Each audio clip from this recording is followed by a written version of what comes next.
आज का दिन ही खराब है, जा यहाँ से जा। शू डिलीवर करવું છે?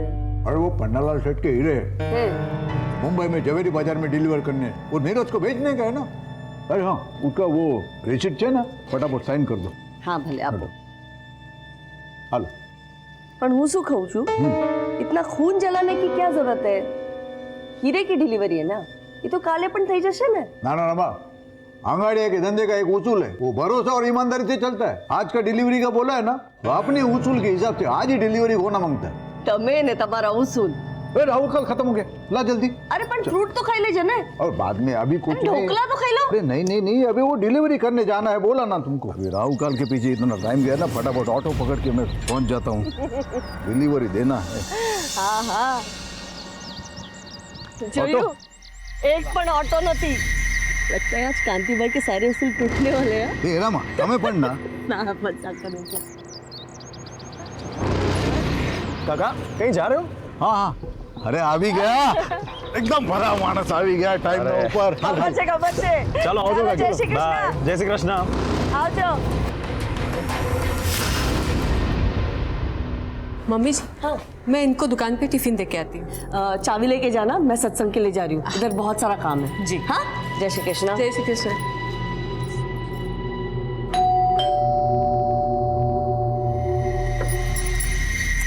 अरे हेतल, जय श्री कृष्ण मम्मी जी। कितनी देर लगा दी तूने? मम्मी जी मैं तो पहले ही आ गई थी, बस बाबूजी के जाने का इंतजार कर रही थी। सब छोड़, डॉक्टर ने क्या बोला? माँ जी डॉक्टर ने कुछ और टेस्ट कराने के लिए बोले हैं, थोड़े और पैसे लगेंगे। कितना जोए छे? करीब 5000।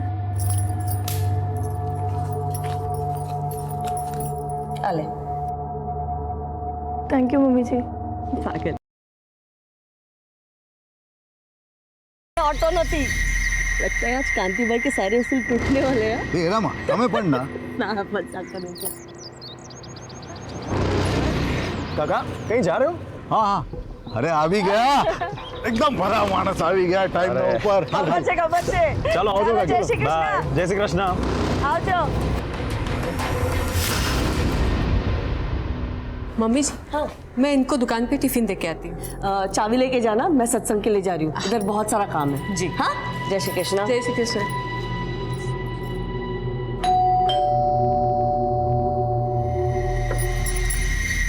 अरे हेतल, जय श्री कृष्ण मम्मी जी। कितनी देर लगा दी तूने? मम्मी जी मैं तो पहले ही आ गई थी, बस बाबूजी के जाने का इंतजार कर रही थी। सब छोड़, डॉक्टर ने क्या बोला? माँ जी डॉक्टर ने कुछ और टेस्ट कराने के लिए बोले हैं, थोड़े और पैसे लगेंगे। कितना जोए छे? करीब 5000। आले। थैंक यू मम्मी जी। पागल।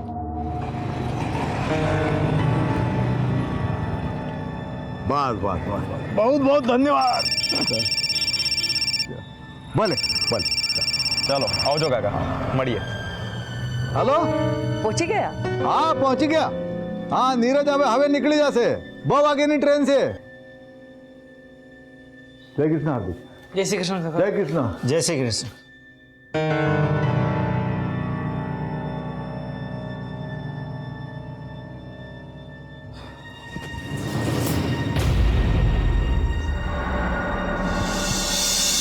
पाँचवा कह रहा है बेटा। कल सुबह तक आ जाऊंगा माँ। ठीक है नीरज भाई, मेरे लिए ना डॉल लाना और उसके कपड़े भी लाना। अच्छा, और ये क्यों रो रहा है? उसको गन चाहिए। ठीक है, सब ले आऊंगा। चलो मुझे अभी बहुत लेट हो रहा है, मैं निकल। बेटा संभाळीने जजे। जय श्री कृष्ण काका। जय श्री कृष्ण। जय श्री कृष्ण बाबूजी। जय श्री कृष्ण। तू क्या कर रही है यहाँ? मेरे कॉलेज वाले ना पिकनिक पर जा रहे हैं, तो मुझे कुछ पैसे चाहिए थे। तेरे कॉलेज वालों को सिर्फ पिकनिक करने का मूड रहता है क्या? कभी पढ़ाते नहीं है? आप पकड़। हाले। हार्दिक भाई जय श्री कृष्ण। धवल काका जय श्री कृष्ण। बाबूजी जय श्री कृष्ण। हाय। हाय। जय श्री कृष्ण। अच्छा बाबूजी, हाँ आओ जो।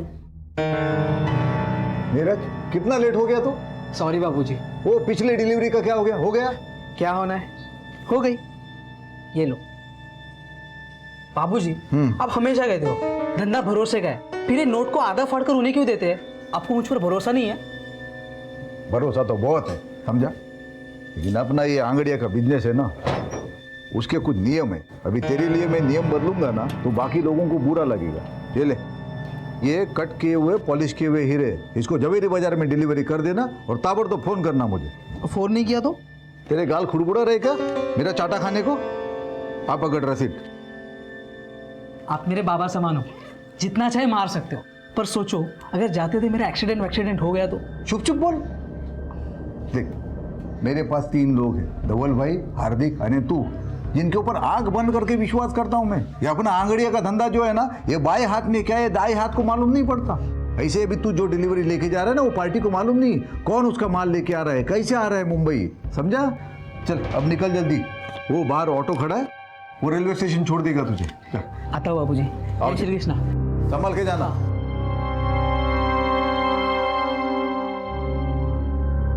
काका, सूरत स्टेशन लेके चलो। हाँ ठीक से। एक काम करो, ट्रेन के लिए बहुत टाइम है, हाँ। आप नवागाम लेके चलो। अच्छा ठीक से। हाँ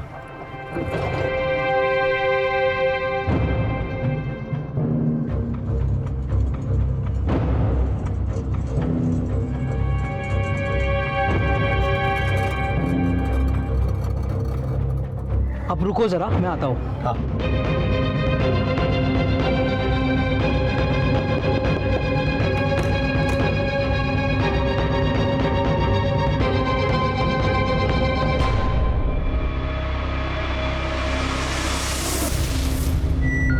भैया, सूरत स्टेशन लेना। भरोसा एक छोटा सा शब्द है, पर इस छोटे से शब्द पर पूरी जिंदगी टिकी हुई है। जब किसी का भरोसा डगमगाता है तो उसकी पूरी दुनिया हिल जाती है।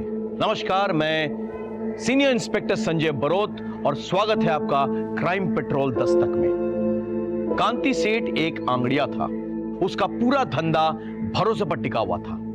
लेकिन नीरज की हत्या से यह साफ हो गया कि कोई उन्हें धोखा देने की कोशिश कर रहा था, या फिर कोई और ही था जो यह खेल खेल रहा था।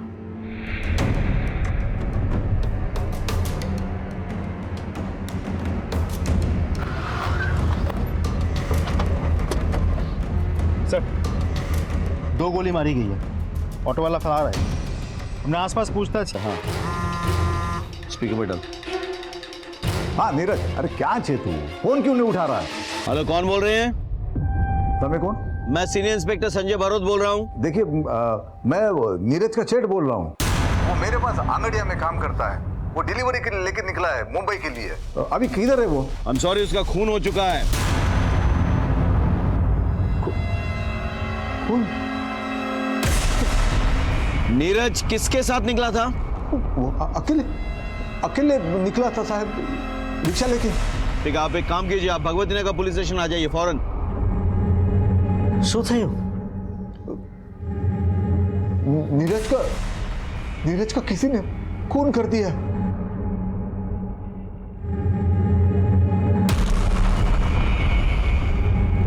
अजय सर, आगे सीसीटीवी चेक करो आप, हाँ? और जरा लोगों से पूछताछ करो, और इस ऑटो का जो रजिस्ट्रेशन नंबर है ना, उसके डिटेल्स निकालो, पता करो इसका मालिक कौन है और चलाने वाला कौन है। सर। चलो। पांड्या, देखो आसपास।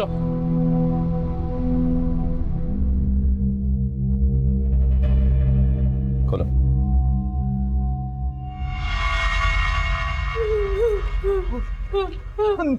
नीरज छे।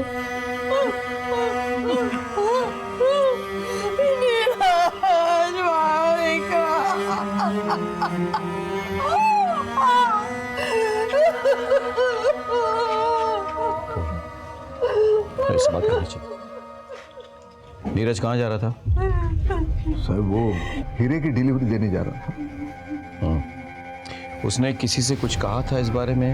किसी को घर पे, किसी से? हमें नहीं पता था साहब कि हीराप्पा नु काम करे छे। हमें तो ऐसा ही पता था कि वो एक कुरियर कंपनी में काम कर रहा है। आज इनकी वजह से और इनके धंधे की वजह से हमारा छोकरानो जीव गया। अब चलिए वहां से, आइए। लूट और मर्डर का मामला लगता है। किस किस को पता था कि नीरज के पास हीरे हैं? बीजू तो मारा બે ખાસ આદમી છે, ધવલ અને હાર્દિક, અને મારી પત્ની રમા. અંગાડિયાનો બિઝનેસ છે, वो तो उसी के नाम से चलता है, तो उसको तो सब पता रहता है। और कोई? और कोई नहीं।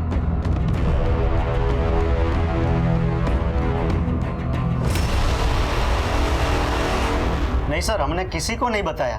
हमें શું કામ કોઈને बताविए? नहीं सर, कोई नहीं, પણ नहीं। हाँ साहब, इन लोगों ने कुछ नहीं किया। अब इतना भरोसा कैसे कर सकते हैं? अब ये हमारा धंधा जो है वो भरोसे और ईमानदारी पे ही चलता है। ये धवल भाई, हार्दिक हमारे पास बहुत सालों से काम कर रहे हैं, तो इनके ऊपर तो आंख बंद करके विश्वास करते हैं। आंख बंद करके चलने से ठोकर लग सकती है, याद रखिए। अब तो आंगड़िया बिजनेस की मालकिन है, आपको तो सब पता होगा। ખબર તો બધી છે સાહેબ, પણ માલકિન કઈ નથી। ये धंधा तो मेरे बापूजी का था, कागज में नाम जरूर है, पर कितना वर्षों थी तो मेरे पति संभाल रहे ये धंधा। मैं किसी से क्या बात करूंगी? इस सिलसिले में तो मेरी किसी से मुलाकात भी नहीं होती। वो सब ठीक है, लेकिन जो कोई भी है उसने फील्डिंग बहुत अच्छी की है। आपके खिलाड़ी के बारे में उसको पूरी जानकारी थी। हम अभी निकलते हैं, लेकिन आगे आपकी मदद की जरूरत पड़ेगी। क्या फटाफट ले आओ सब। सर, जहाँ नीरज का मर्डर हुआ था वहाँ आसपास हर जगह हमने चेक किया, लेकिन कोई सीसीटीवी लगा हुआ नहीं। अजय, बहुत प्लानिंग के साथ ये लूट और मर्डर किया गया है। किसी को अच्छी तरह से पता था कि नीरज के पास वो हीरे हैं। उसका ऑटो जब किसी सुनसान जगह पे पहुंचा तो उसे गोली मारकर वो हीरे निकाल लिए। सर, ऐसा भी तो हो सकता है इन सब में वो ऑटो वाला भी शामिल हो। करेक्ट, ढूंढो उसको, उसका मिलना बहुत ज़रूरी है। सर,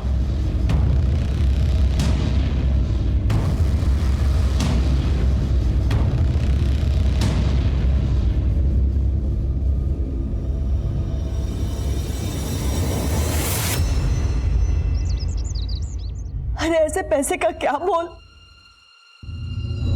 जो किसी की जान नहीं बचा सकता। हमें बस इसके बाद आप अंगड़िया का धंधा नहीं करेंगे। रमा शू बात करो छो? रमा, आंगड़िया मेरे लिए सिर्फ काम नहीं है, ये विरासत है। और याद है ना, तुम्हारे पिताजी ने मरते वक्त मेरे से कसम ली थी कि उनके धंधे को मैं ईमानदारी से बढ़ाऊंगा। वो बढ़ाया मैंने। अरे पर कोड़ा बाटे जाननी जोखिम कर सो तब आपका एक भी बेटा इस काम को आगे नहीं बढ़ाने वाला। बेटे नहीं आने वाले तो अब हमारी शू गलती है? मैंने कोशिश की थी बड़े बेटे को धंधे में लाने की। क्या किया उसने? गपला किया, नाम खराब किया मेरा। आस्तीन का साथ निकला वो। पर હું મારા નાના દીકરાને આ ધંધામાં नहीं लाવીશ। ये धंधा मेरे नाम पे है ना, तो धीरे धीरे ये धंधा मैं धवल और हार्दिक को सौंप दूंगी। पर इस धंधे की मनुष्यत मैं इस घर में नहीं आने दूंगी। मेरे को मेरा पैसा चाहिए। मारा हीरो नु शू? अरे मेरे 25 लाख का क्या होगा? शर्म नहीं आती पन्नालाल से पैसा मांगते हो? तुम्हारे हीरो के चक्कर में मेरा आदमी मारा गया। मेरे को मेरा पैसा चाहिए किसी भी तरह से, नहीं तो उसके बाद में जो होगा मेरी कोई जवाबदारी नहीं होगी।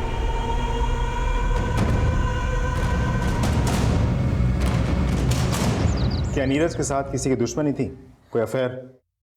सब ये सवाल आप मुझसे क्यों पूछ रहे हो? सकता है किसी का उससे कोई झगड़ा हो गया हो और वो असल में नीरज को मारने आया हो, और मारने के बाद उसे लूट की शक्ल दे दी। मेरे बच्चे के पास तो ये घर को संभालने और अपने छोटे भाई बहन को संभालने के बाद समय ही कहाँ बचता था। बहुत जिम्मेदार बच्चा था मेरा, उसके लिए तो ये घर ही सब कुछ था। इंस्पेक्टर साहब, तुमने एक मानी सौगंध है, इंसाफ दिलाइए साहब, मेरे बच्चे को इंसाफ दिलाइए।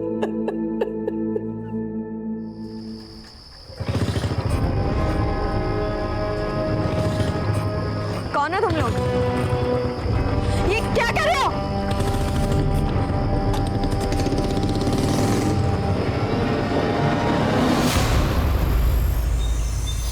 सर, जिस ऑटो में नीरज जा रहा था उसके ड्राइवर के बारे में पता चल गया है।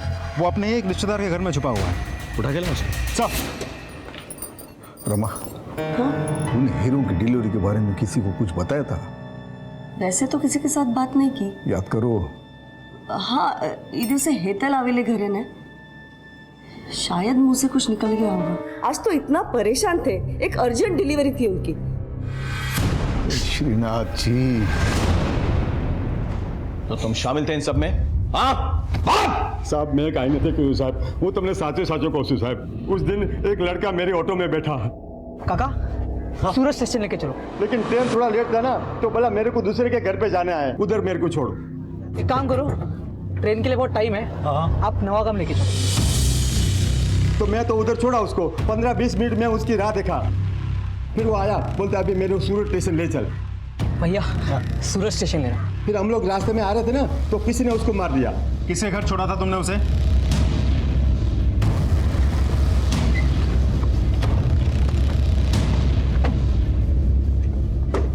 आप नीरज को जानती हैं? हाँ जी सर, बचपन से जानते हैं एक दूसरे को हम। वो कल आपसे मिलने आया था। आया था सर। उसकी बदकिस्मती थी कि मुझसे मिलकर जाने के बाद किसी ने उसकी जान ले ली। काश कि वो यहाँ ना आया होता, सीधा स्टेशन चला जाता तो बच जाता सर। वो क्यों मिलने आया था कल आपसे? सर वो मुंबई जा रहा था, मेरा मायका भी मुंबई में ही है, तो बस पूछने आया था कि घर वालों के लिए कुछ सामान लेकर जाना है या वहां से कुछ लाना है। कांति सेठ को जानती हैं आप? वो मेरे ससुर जी है, मैं उनकी बड़ी बहू हूँ।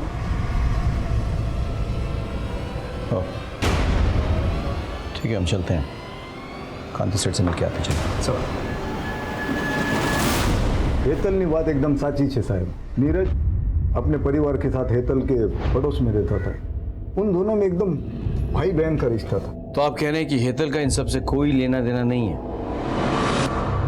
नहीं साहब, ऐसा नहीं है,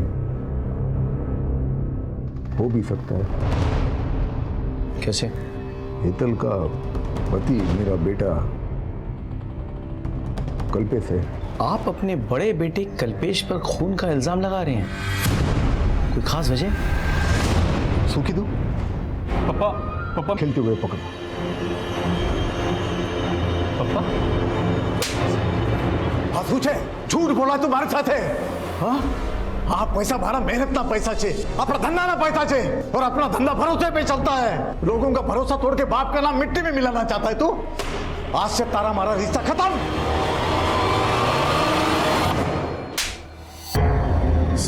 सर मैंने नहीं खबर सर, मैं मानता हूँ मेरे से एक बार गलती हुई है और उसकी सजा आज तक भुगत रहा हूँ सर, लेकिन वो साचो को इस बार मैंने कुछ नहीं किया सर। सच बोल। सर मैं सच बोल। यकीन मानिए सर। देख अगर सब सच बोले, उन्होंने कुछ नहीं किया साहब। मैं झूठ नहीं, हाँ मैं झूठा। सर अरे तो बेहोश हो गई। सर प्लीज हॉस्पिटल ले जाओ, चल सर।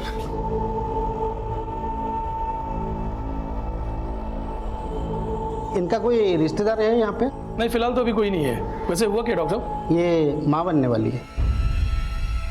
ठीक है, आप एक नंबर नोट कर लीजिए, 444। क्या हेतल मां बनने वाली है? बाल कपाल ने मेरी सुन ली। वकील साहब, कल्पेश की जल्द से जल्द जमानत करवा दो। पैसे की चिंता मत करो, जितने लगेंगे मैं सब दूंगी। माँ, वो कल्पेश भाई बाहर खड़े हैं। थैंक यू सो मच माँ, thank you so much. Thank you मने नहीं, अपने बीवी को बोल, माँ बनने वाली है वो। अगर अपनी जिम्मेदारी का जरा भी ख्याल है ना तुझे, तो जाके पहले उसका ख्याल रखना। ठीक है माँ।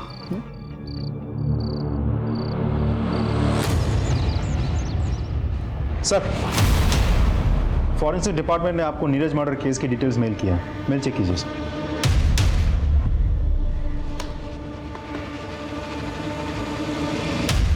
इस रिपोर्ट के मुताबिक नीरज को 2 अलग अलग गन से शूट किया गया था। पहली गोली जो उसके शोल्डर पे लगी थी, एक रिवॉल्वर से शूट किया गया था, और दूसरी गोली जिससे उसकी जान गई थी वो एक .22 कैलिबर पिस्टल से निकली थी, उसे पॉइंट ब्लैंक रेंज पे शूट किया गया था। यानी क्लियर है सर, लेकिन एक मामूली से अंगाड़ी या कुरियर वाले लड़के को मारने के लिए 2 गन्स का इस्तेमाल किया गया है। बात कुछ हजम नहीं हुई सर। रमा, तूने कल्पेश की जमानत करवाई? हाँ। क्यों? तुमको पता है ना वो कैसा है? खुद जो भी है, जैसा भी है, हमारा छोकरो छे। और आपने पुलिस के आगे उसका नाम लिया ही कैसे? बहुत सही किया, लेकिन तुमने उसकी जमानत करके बहुत गलत किया। गलती मैंने नहीं, तुमने की है। छोटी सी गलती के लिए मारा डिकरा ने घर से बाहर निकाल दिया। वो जुआ खेलने के लिए मेरे बिजनेस का पैसा चुराया उसने, छोटी सी गलती। बिजनेस तमारो नहीं, मारो छे। और अगर बच्चे गलती करते हैं ना तो माँ बाप उसे सुधारते हैं। मामा कल पे एक बच्चा नहीं है तो मैं क्या करती? उसको लॉकअप में रखती, उसके बीबी को अकेला छोड़ती।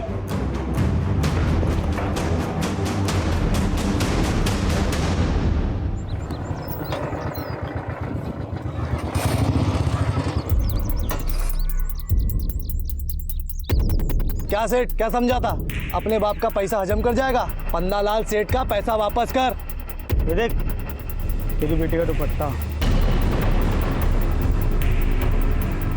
अभी तो ये दुपट्टा उतारा है, अगर पन्नालाल सेठ का पैसा वापस नहीं दिया ना तो अगली बार कुर्ता उतारूंगा, समझा?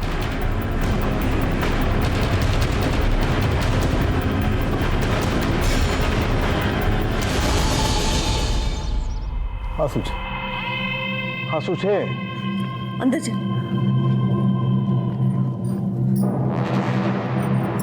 उसको कहूँ छू, उसको सारे पैसे दे दो ना, झंझट खत्म हो जाएगी।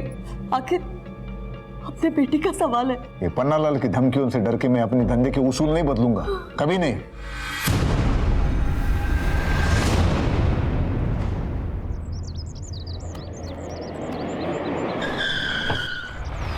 क्या कर रहे हो? छोड़ो छोड़ो छोड़ो छोड़ो छोड़ो मुझे।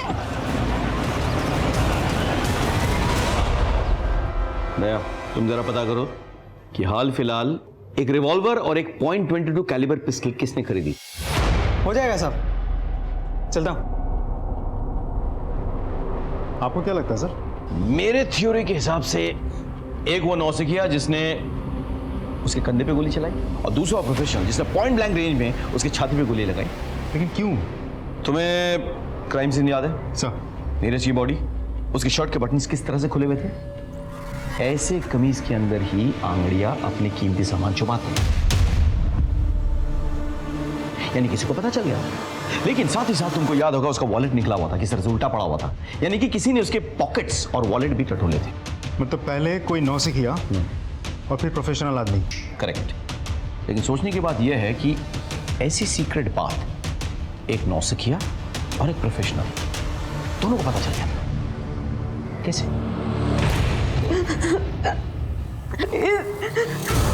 प्लीज जाने दो।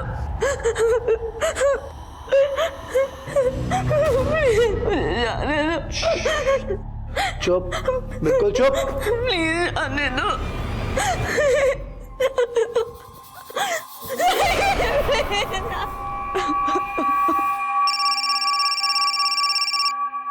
सुगांधी सेठ, तेरे क्या लगा? मैं सिर्फ भौंकने वाला कुत्ता हूँ। अरे पन्नालाल सेठ नाम है मेरा, मैं भौंकता भी हूँ और काटता भी हूँ। अगर तूने मेरे पैसे नहीं दिए ना तो ये सिर्फ ट्रेलर था, मैं तुझे पूरा पिक्चर बना के दूंगा, समझा क्या? हेलो हेलो, सुधो, पन्नालाल सेठ की इतनी हिम्मत? मैं भी पुलिस को फोन करता हूँ। सामने मारी बात, बस करो। उसे पैसे चाहिए ना, आप ही दो इन्हें पैसा। लेकिन रमा, मेरे नाम पे जो जमीन है ना उसे बेच दो, उसको मुंह पे फेंक के आओ पैसे। मेरे लिए मेरी बेटी से बढ़कर और कुछ नहीं है।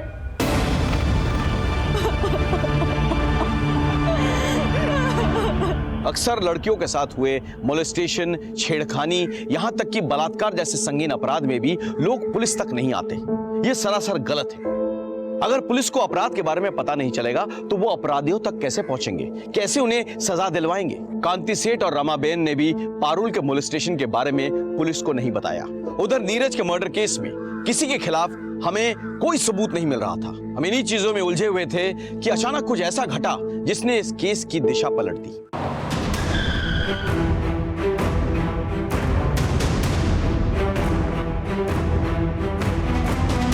सर, लाश को सबसे पहले नौकर हार्दिक और पंचुल ने देखा, फिर बहू जिग्ना और विपुल। मैंने ही आप लोगों को फोन किया। पूरी जगह को देखकर ऐसा लग रहा है जैसे किसी ने कुछ भी टच तक नहीं किया है। हा?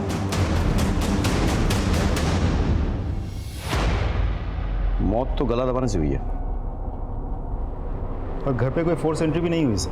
यानी कि जो भी आया था वो पहचान वाला था, तभी दरवाजा खोला गया था। घर में कुछ मिसिंग है? जी सर, 15 लाख रुपए। 15 लाख कैश? घर में क्या कर रहा था?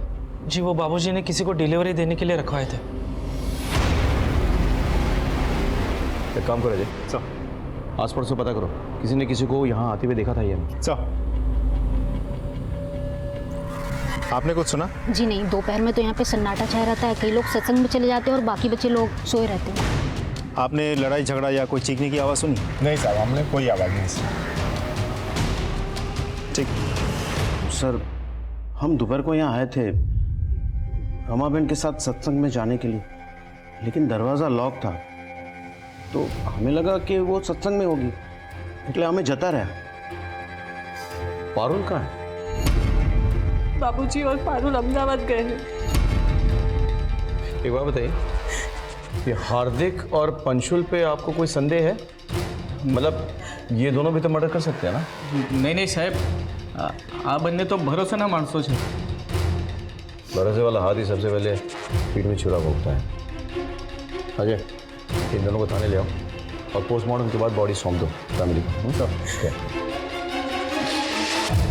साहब, गांधी सेठ कल देर रात तक ऑफिस में ही थे। ये राहु काल शुरू होता ना इतला माटे, पर फिर आज मुंबई में 15 लाख रुपए भिजवाने थे, तो पैसा लेकर सेठ घर पे चले गए क्योंकि दुकान में नहीं रख सकते ना, और हम भी साथ में थे साहब। रमा, 15 लाख चाहिए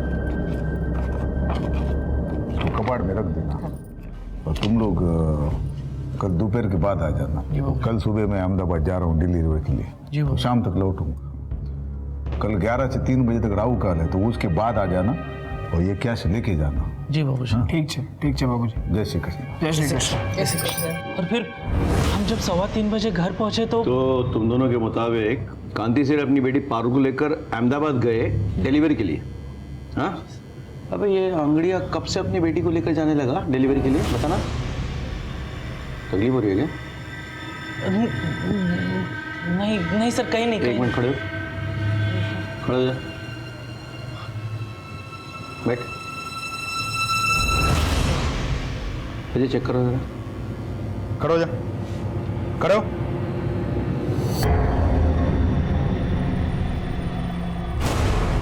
क्या है ये? सर, ये कहाँ से है? सर गांधी सेठ ने दिया था। बाबूजी बंदूक? खबर से मने, अपने धंधे में आज तक हमने गन वन कभी रखा नहीं था, लेकिन तुमने देखा ना नीरज के साथ क्या हो गया। सेठ ने दिया था? सच में सर? हाँ, इलीगल आर्म्स लेके घूमते हो?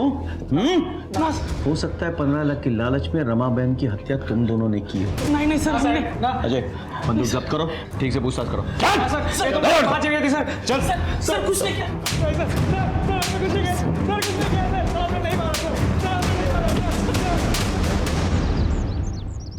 सर डोंट वरी, मैं करवा दूंगा।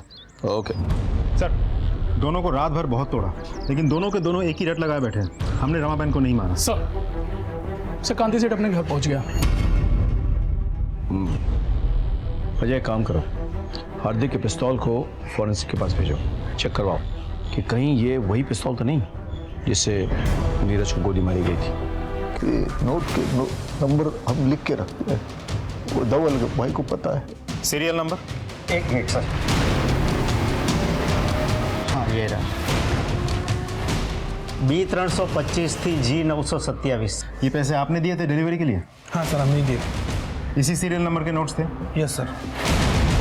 सीरियल नंबर कंफर्म कर लिया है, इसी नंबर के नोट्स थे। गुड। एक बात बताइए, हार्दिक को गन आपने दी थी? जी। कहाँ से मिली है गन आपको? एक आदमी है, वो सप्लाई करता है। कौन आदमी? सलाउद्दीन। सलाउद्दीन के बारे में पता करो, और इन नोटों के जो सीरियल नंबर्स हैं ये हर जगह सर्कुलेट करो। आप अहमदाबाद गए थे ना डिलीवरी के लिए? अपने साथ अपनी बेटी पारुल को क्यों लेके गए थे आप? वो उसके बुआ के घर छोड़ने गया था अहमदाबाद में। कोई खास वजह? मैं आपसे कुछ पूछ रहा हूँ।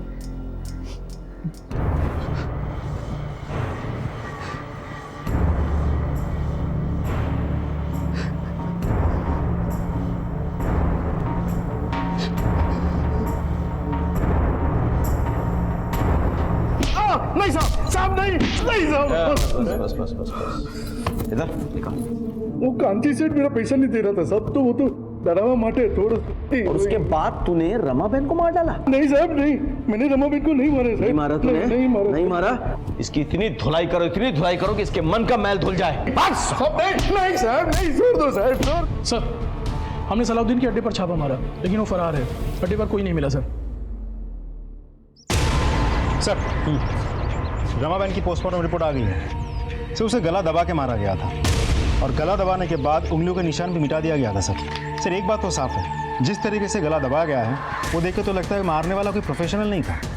रमाबेन नॉर्मली रोज दोपहर 12:30 बजे सत्संग के लिए जाती थी और लगभग उसी वक्त उनकी छोटी बहू जिग्ना टिफिन लेकर अपने पति की दुकान जाती थी।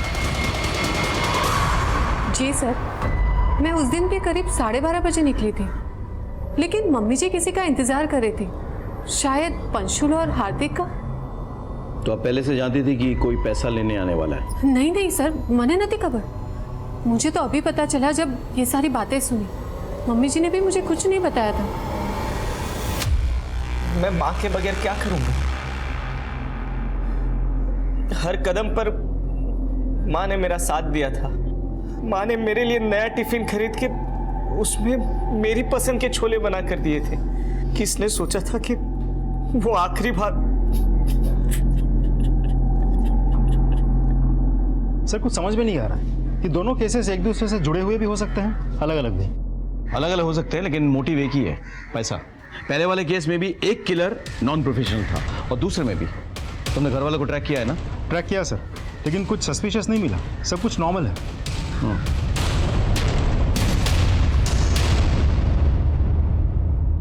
सर आपका शक सही था। हार्दिक के पास से हमें जो गन बरामद हुई थी, उसी गन से पॉइंट ब्लैंक रेंज से नीरज को मारा गया था और ये वही गोली थी जिससे नीरज की मौत हुई थी। जाके उठाकर लेकर आओ दोनों को सर। गन दोनों कांति ने दी थी ना? हाँ साहब, पर आगन तो मैंने नीरज की हत्या के बाद खरीदी थी। सलाउद्दीन तो फरार है, पुष्टि कौन करेगा? क्यों खरीदी थी ये गन? साहब वो नीरज की हत्या के बाद वो मन में डर बैठ गया था, इसलिए।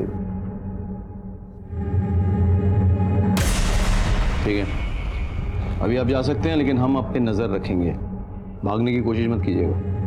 जी सर।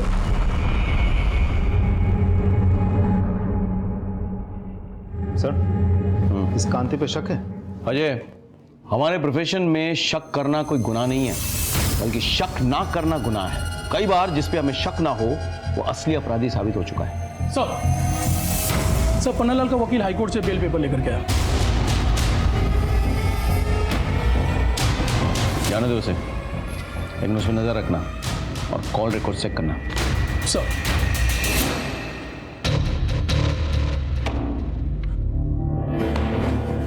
क्या भाई कल्पेश, आज तो बहुत पैसे आ गए तेरे पास। नहीं सर। लेके चलो इसको।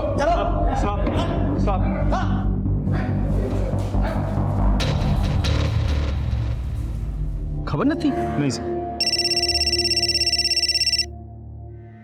हाँ बोलो। सर हमने एक जुए के अड्डे पर छापा मारा है। यहाँ पर हमें उसी सीरीज के नोट्स मिले हैं जो कांति सेठ के घर से गायब हुए थे। सारे जुआरी पकड़े गए? Yes sir. सबको उठा के ले आओ और अड्डे के मालिक को भी ले आओ। ठीक है सर।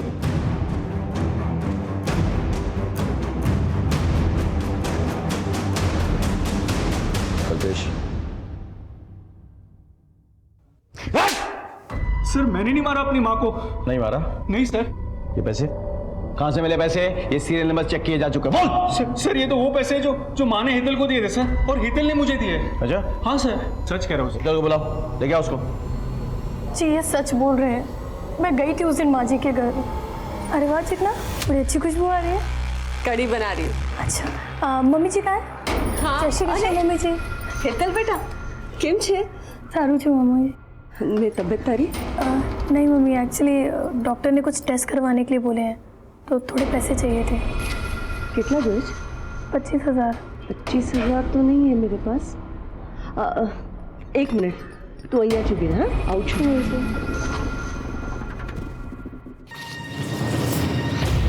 25,000। थैंक यू मम्मी जी। तेरे बापूजी ने 15 लाख रखवाए थे मेरे पास डिलीवरी के लिए। उसमें से निकाल के दे रही हूँ।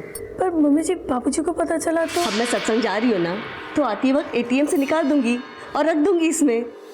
और वो पैसे लेके मैं वहाँ से चली गई। ये बात तुमने हमें पहले क्यों नहीं बताया? मैं डर गई थी सर, मुझे लगा कहीं आप लोग मुझ पर और मेरे पति पर ही शक न करने लगे। झूठ बोल के तुमने हमारा शक और गहरा कर दिया है। अब मैं बताता हूँ तुमने क्या किया और कैसे किया। घर में 15 लाख कैश है, ये तुमने अपने लालची पति को बताया। फिर इसने तुम्हारे साथ मिलकर अपनी माँ की हत्या कर डाली और वो सारे पैसे हड़प लिए। नहीं सर, मैं सच बोल रही हूँ, वो पैसे मुझे माँ जी नहीं दिए थे, हमने कुछ नहीं किया है।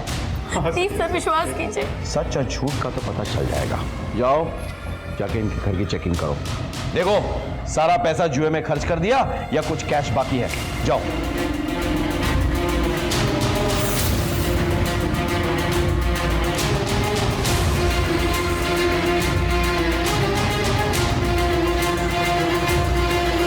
सर यहाँ तो पैसे नहीं मिले सर। ठीक है तो वापस आ जाओ।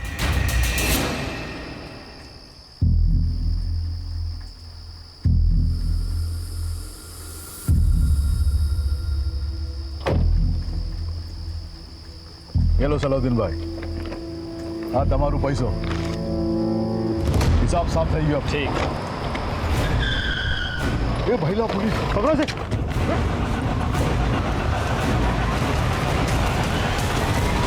इनके सीरियल नंबर्स मैच करो कांति सेठ के घर से लूटे हुए पैसे के साथ। नहीं सर, ये अलग नंबर के नोट्स हैं। आयशो? Yes sir. डालो दोनों के अंदर, ले जाओ। ठीक है ठीक है ठीक है ठीक है। साहब मैंने सलाउद्दीन से 25 लाख रुपए लिए थे साहब, और अगले हफ्ते नोटबंदी हो गई साहब, तो मेरा सारा पैसा डूब गया। और ऊपर से सलाउद्दीन ये मेरे को रोज धमकी देता था, पैसा वापस दे पैसा वापस दे। साहब मैं पैसा कहाँ से लाता साहब? साहब मैं पहले ही समझ गया था, ये सीधे सीधे मेरा पैसा तो देंगे नहीं, तो सर हम दोनों ने मिलकर एक प्लान बनाया। अब पन्ना लाल ने कांति को 25 लाख के हीरे दिए थे, तो हम दोनों के बीच बात ये तय हुई कि जो हीरा लेने आएगा, डिलीवरी देने जाएगा, उसको हम मार देंगे, उसको लूट लेंगे और कांति सेठ से भी हर्जाना वसूल करेंगे। लेकिन जब तक हम नीरज को मारते उससे पहले ही वहाँ कोई और पहुँच गया और उसने उसको गोली मार दिया। और उसके बाद तुमने रमाबेन को मार डाला और 15 लाख रुपए ऐंठ लिया। नहीं, रमाबेन को हमने नहीं मारा साहब, 25 लाख रुपए तो रमाबेन ने हमको दिए थे। पन्नालाल सेठ, मैंने अपनी पुश्तैनी जमीन बेचने को दी है इन्हें बिना बताए हुए।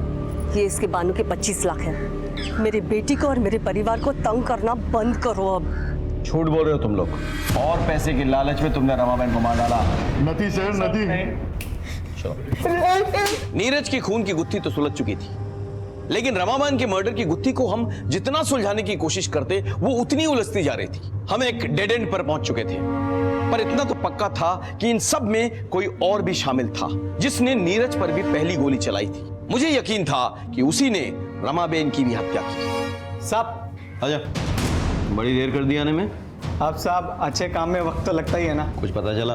हाँ सर, जिन गन से नीरज पर गोलियां चलाई गई थी ना, उनमें से एक गन तो सलाउद्दीन के आदमी ने खरीदी थी। और दूसरी गन। सर ये सब कुछ थोड़ा अजीब नहीं लगता आपको? स्टेप बाय स्टेप चलते हैं। देखो, कांति सेठ के बयान के मुताबिक वो वारदात से पहले वाली रात अपनी बेटी पारुल के साथ अहमदाबाद गए थे डिलीवरी के लिए, और पारुल को अपने रिश्तेदार के घर छोड़ने के लिए। उनके जाने से पहले हार्दिक और पंशुल कांति सेठ के घर आए, डिलीवरी के 15 लाख रखवा लिए। अगले दिन 3 बजे के बाद हार्दिक और पंशुल आने वाले थे वही 15 लाख उठाने के लिए, लेकिन उनके आने से पहले रमाबेन की मौत हो चुकी। और इस बीच हेतल घर में आती है और रमाबेन से पैसे मांगती है। हाँ सर, और उस वक्त जिग्ना अपने किचन में कड़ी और चावल बना रही थी अपने पति के टिफिन के लिए। रमाबेन 15 लाख के बैग से 25,000 रुपए निकालती है और हेतल को देती है। और 2:15 बजे हार्दिक और पंशुल घर पर आए और रमा को मरा हुआ पाया। सर इस केस में कुछ तो खटक रहा है, पता नहीं क्यों ऐसा लग रहा है कि इस पहेली में कोई तो कड़ी मिसिंग है। कड़ी नहीं, कड़ी मिसिंग है। दोनों बयान पढ़ो। माँ ने मेरे लिए नया टिफिन खरीद के उसमें मेरी पसंद के छोले बना कर दिए थे। मैं गई थी उस दिन माँ जी के घर। अरे वाह चिकना, बड़ी अच्छी खुशबू आ रही है। कड़ी बना रही हूँ।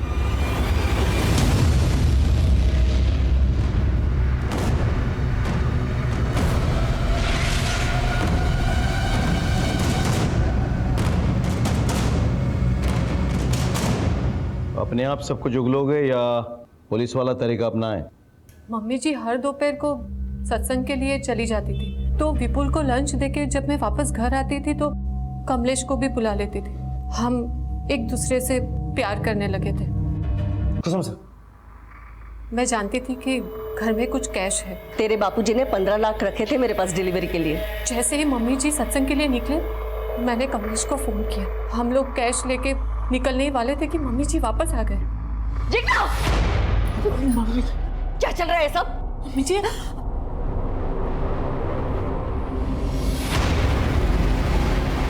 तुम दोनों ने पैसे चोरी किए? इसका मतलब उस दिन तूने मेरी सारी बातें सुन ली थी ना? नीरज डिलीवरी लेने जवानों से? मम्मी जी तुम दोनों ने मिलकर नीरज को मार डाला? तुम दोनों ने हीरे चोरी ली? अभी पुलिस को फोन कर दियो। मम्मी जी मेरी लड़ाई करती। ऐसा कुछ नहीं। बस सब देख लिया मैंने। ना बड़ा धोखा, छोड़ूंगी नहीं तुम दोनों को। बोले बेन, जय श्री कृष्ण रमा बेन, क्या सत्संग में नहीं चलना है? बहन, उसे माफ कर दीजिए, उसने कुछ नहीं किया बहन। अरे इसी ने सब कुछ किया है। बच्चा लाने तुम्हारी लड़की। उसे कड़ी से कड़ी सजा दो। हमारी बेटी ऐसा नहीं कर सकती।